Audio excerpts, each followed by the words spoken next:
সকাল বা বিকেলের নাস্তায় ঝটপট মুখরোচক কিছু খেতে মন চাইলে ঘরের সাধারণ আটা আর আলু দিয়ে এমন এক রেসিপি তৈরি করা যায়। মুখে দিলে ক্রিস্পি স্বাদে মন ভরে যাবে। তো আজকে আমি তোমাদের সাথে এই রেসিপিটাই শেয়ার করব। তো এই রেসিপিটা শেয়ার করা খুবই সহজ, আর তোমরা দেখলে কিন্তু যে কেউ তৈরি করতে পারবে। তো সকাল বা বিকেলে যে কোনো সময়তে কিন্তু এই নাস্তাটি তৈরি করে খুব সহজেই কিন্তু এই নাস্তাটি জমিয়ে খাওয়া যায়। তো তার জন্য কিন্তু এখানে আমি নিয়ে নিছি ময়দা। তো তোমরা কিন্তু ময়দাটা কম বেশ করে নিতে পারো, তোমরা যে যতটুক নাস্তাটি তৈরি করবে। তো ময়দা নেওয়ার পরে কিন্তু এখানে আমি অ্যাড করে দেব সামান্য একটু তেল। আর তেলটা দেওয়ার পরে কিন্তু আমি ভালোভাবে ময়দাটাকে ময়ম করে নেব। আর তেলটা দেওয়ার পরে কিন্তু যতটুক সম্ভব এই ময়দাটা ভালোভাবে ময়ম করে নেবে, তাহলে কিন্তু নাস্তাটি অনেক বেশি খাস্তা হবে। তারপরে হচ্ছে নর্মাল পানি দিয়ে দিয়ে আমি একটা ডো তৈরি করে নেব। তো দেখো এইভাবে করে তারপরে হচ্ছে নর্মাল পানি দিয়ে দিয়ে আমি একটা ডো তৈরি করে নিচ্ছি। আর এভাবে করেই কিন্তু এই ডোটাকে খুব সহজে তৈরি করে নিতে হবে। তারপরে হচ্ছে এই ডোটাকে 5 মিনিটের জন্য আমি রেস্টে রেখে দেবো। আর 5 মিনিটের জন্য রেস্টে রাখলে ডোটা আগের চাইতে অনেক বেশি নরম হয়। তো দেখো আমি একটু উপরে তেল দিয়ে তারপরে হচ্ছে 5 মিনিটের জন্য রেস্টে রেখে দিছি। আর এখানে নিয়ে নিয়েছি সিদ্ধ করা আলু, আর এই আলুটাকে আমি ভালোভাবে ম্যাশ করে নেব। একটা পুর তৈরি করার জন্য কিন্তু এই সিদ্ধ করা আলুটা লাগবে। তো আলুটাকে ম্যাশ করে নেওয়ার পরে এখানে একটা হাঁড়ি নিয়ে নিছি, হাঁড়িতে দিয়ে দিছি তেল আর হচ্ছে পেঁয়াজটাকে হালকা করে ভেজে নেব। আর এখানে কিন্তু আলুটাকে আমি ভালোভাবে ম্যাশ করে নিছি। তো পেঁয়াজের মধ্যে সামান্য একটু মশলা অ্যাড করে দিছি ঝাল হওয়ার জন্য। তারপরে কিন্তু মশলাগুলোকে ভেজে নেওয়ার পরে এখানে আমি অ্যাড করে দিচ্ছি কুচিয়ে রাখা কাঁচামরিচ। তো এই কাঁচামরিচ কুচিটা দিলে কিন্তু নাস্তার কামড়ে কামড়ে অনেক বেশি ঝাল লাগবে। তো তোমরা চাইলে দিতে পারো, না চাইলে বাদ দিতে পারো। তো কাঁচামরিচটা দেওয়ার পরে এখানে আমি নিয়ে নিছি জুলিয়ান কাট করা গরুর মাংস। তোমরা চাইলে মুরগি ব্যবহার করতে পারো। তো এই মাংসটা কিন্তু ঝুরি ঝুরি করে দিলে অনেক বেশি নাস্তাটা খেতে দুর্দান্ত লাগবে। মাংসটা দেওয়ার পরে একটু ভেজে নেওয়ার পরে এখানে আমি অ্যাড করে দিছি পানি। পানিটা দেওয়ার পরে কিন্তু অনবরত নেড়ে চেড়ে আমি মাংসটাকে একটু ভেজে নিছি। তারপরে হচ্ছে যে সিদ্ধ করে রাখছিলাম আলুটা, এই আলুটা কিন্তু এখানে অ্যাড করে দেওয়ার পরে উল্টিয়ে পাল্টিয়ে ভালোভাবে মাংসর সাথে তেলের উপর ভেজে নেব। তো পুরটা কিন্তু একেবারেই রেডি।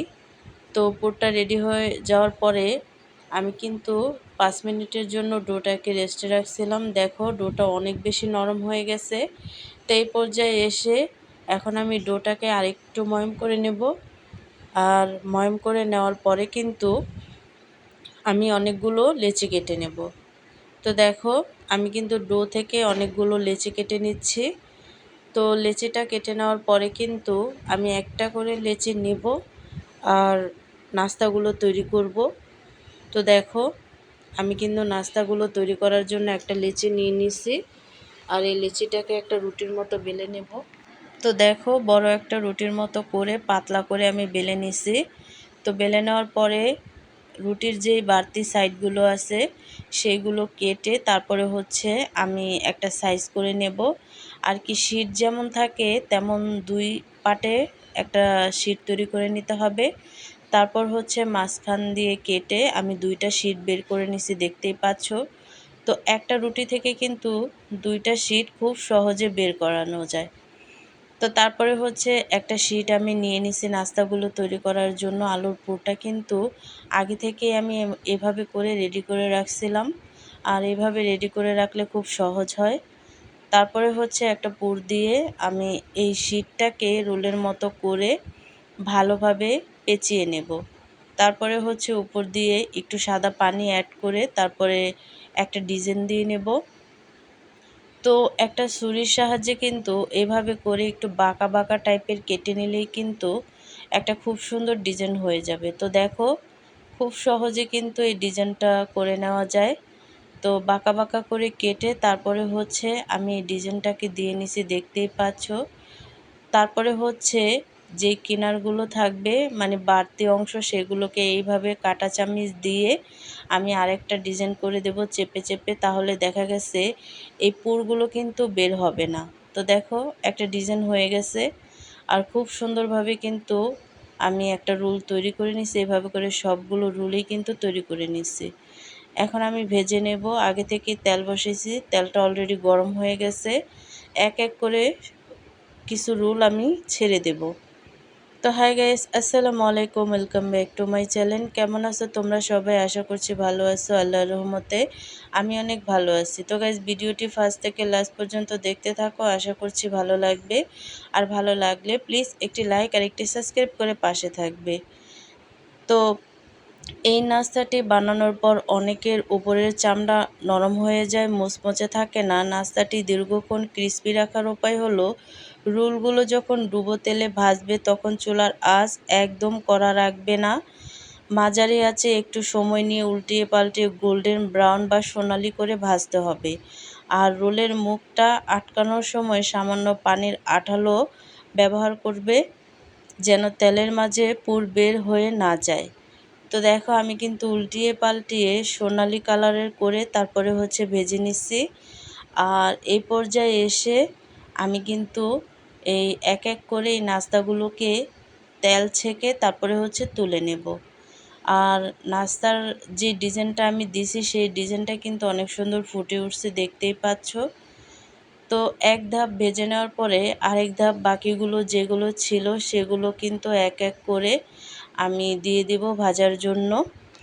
দেখো মাঝারি আছে ভাজার কারণে রোলের গায়ের প্রতিটা ডিজাইন কত সুন্দর ফুটে উঠেছে আর কতটা মুচমুচে হয়েছে।